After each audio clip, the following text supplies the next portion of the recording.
The quiet hum of the library was Ethan's preferred soundtrack, a comfort, a gentle backdrop to his perpetual search for stories that could transport him, even just for a few hours.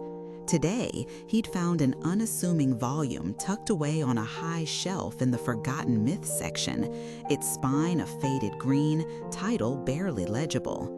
He carefully pulled it down, a small cloud of dust puffing around him, and as he opened it to the dedication page, a folded piece of paper fluttered out. He picked it up, a faint smile playing on his lips. It was a note, scrawled in an old-fashioned hand, "Leave before sunset." Ethan chuckled, a soft, breathy sound that was quickly swallowed by the cavernous silence of the library. A prank, surely. Perhaps a fellow student with a penchant for the dramatic, or a quirky librarian with a dry sense of humor. He tucked the note back into the book, deciding it was a charming, if slightly anachronistic touch. He found a comfortable armchair near a window, the late afternoon sun casting long, golden fingers across the polished wooden floor. He settled in, immersing himself in the ancient tales. As the sun dipped lower, painting the sky in fiery oranges and deep purples, Ethan felt a subtle shift in the air, a barely perceptible chill that wasn't there before. He glanced up, his eyes momentarily adjusting to the dimming light. A single fluorescent bulb flickered overhead, then another, until the entire main hall was caught in an erratic strobe, plunging sections into brief, unsettling darkness. He blinked, a knot tightening in his stomach. This wasn't just a power surge. The air around him felt heavier, more alive. And then he heard it. A low, grinding sigh, like ancient bones shifting. The bookshelves, they weren't just rattling, they were moving. Slowly, deliberately, the towering stacks of knowledge seemed to be rearranging themselves, creating new corridors, closing off old ones. Ethan pushed himself out of the chair, his heart beginning to pound against his ribs. He looked at the book in his hands, then back at the shifting shelves. This was no prank. This was impossible. He tried to tell himself it was just the building settling, an old structure groaning under its own weight, but the feeling of cold dread was too insistent to ignore. He carefully placed the book back on the table, wanting distance. As he did, the pages of a nearby volume, previously closed, suddenly fluttered open. His eyes were drawn to a specific passage, highlighted in a faint, almost invisible script. It was a newspaper clipping, an old article about a missing person, and scrawled in the margin, in that same old-fashioned hand as the note, was his name, Ethan. He stumbled back, knocking over his chair. Another book nearby opened, then another and another, each to an account of a disappearance, a vanishing without a trace, and each, without fail, had his name, Ethan, written in the margins. Some were recent, others decades old, but all shared that chilling, intimate connection to him. Panic seized him. He had to get out. He turned and ran, navigating the now unfamiliar labyrinth of shifting shelves. The grand entrance, he thought, that was his only goal.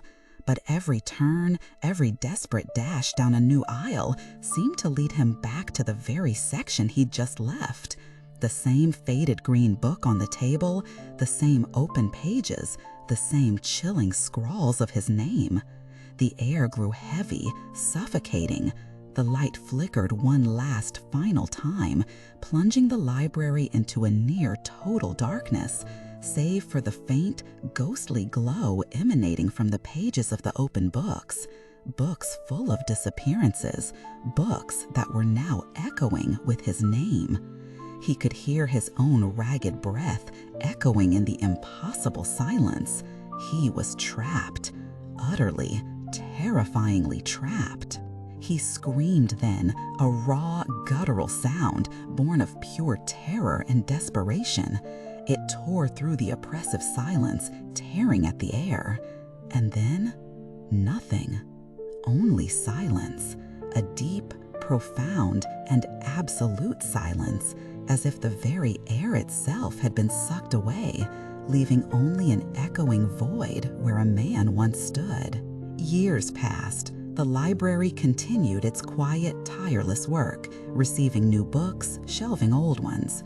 The memory of a student named Ethan faded into the background hum of the institution. Librarians came and went, oblivious to the peculiar history of one particular volume. One crisp autumn afternoon, a new librarian, a young woman named Clara, was reorganizing the dusty Forgotten Myths section. Her fingers traced the spines, methodically straightening them, when she came across it, the faded green book. Its unassuming appearance intrigued her, and with a gentle pull, she eased it from the shelf. A small folded piece of paper fluttered from its pages, landing softly on the worn carpet. Clara bent down and picked it up. She unfolded it slowly, her brow furrowing slightly as she read the familiar old-fashioned script. "It's your turn now." The library, Clara suddenly noticed, was exceptionally quiet. The setting sun outside cast long, unsettling shadows through the tall windows, and as she looked around, just for a moment, she thought she saw the furthest bookshelves shift, just slightly. It's a chilling thought, isn't it? The idea that some stories don't just hold our attention, but claim us entirely. Libraries, those quiet sanctuaries of knowledge, sometimes hold secrets far deeper than the words on their pages. They remind us that stories in their truest, most potent form have a way of echoing through time and perhaps through our lives. What do you think of Ethan's story? Have you ever felt an unsettling connection to a place or a book? Share your thoughts in the comments below. And if you enjoyed this journey into the quiet corners of the extraordinary, be sure to like this video and follow for more tales that linger long after the final word. Until next time, keep reading, but perhaps keep a watchful eye on those shelves.